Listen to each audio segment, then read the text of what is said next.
Let me ask you a question. It is a question Jesus once asked his followers. What do you do more than others? Think about that for a moment. Most people do not usually think about their lives this way. Instead, we compare ourselves with other people. We say things like this: I am not perfect, but I am not as bad as that person. Or we say something like this: at least I am trying to be a decent person. As long as we feel like we are somewhere in the middle, we feel comfortable. But Jesus does not ask whether we are average. He asks something much deeper. What do you do more than others?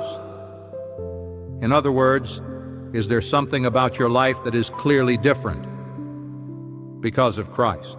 Now, before we go any further, we must understand something very important. Christians are not saved by good works. We are not accepted by God because we are morally better than other people.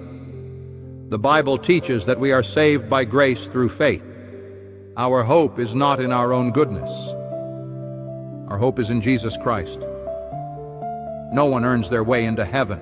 Salvation is a gift of grace. But here is where many people misunderstand the gospel. Some people think that if we are saved by grace, then it does not really matter how we live. They think faith means believing certain things about Jesus while continuing to live exactly the same life. But real faith is never empty. Real faith changes a person. When someone truly encounters the mercy of Christ, something begins to change. Their desires begin to change. Their priorities begin to change. The way they treat other people begins to change. Christians are not perfect. They still struggle with sin. But their lives begin to move in a new direction. And that is why Jesus asks this powerful question: what do you do more than others? If someone truly belongs to Christ, there should be something about their life that reflects that reality. The reason is simple. Christians have received something extraordinary. We have received forgiveness. We have received new life. We have been adopted into the family of God, and we have been given the hope of eternal life.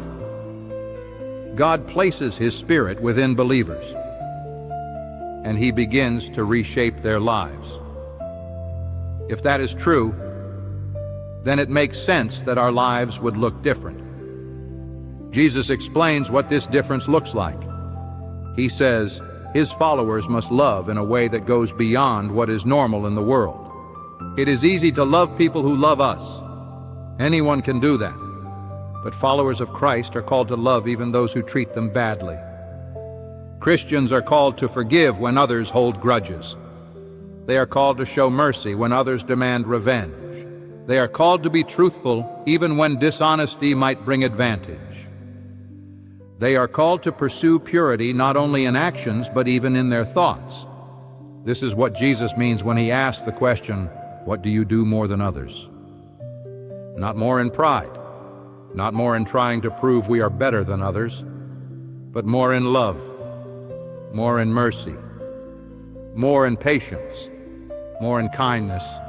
Jesus also says something very important. He says His followers are the salt of the earth and the light of the world. Salt changes whatever it touches. Light pushes back darkness.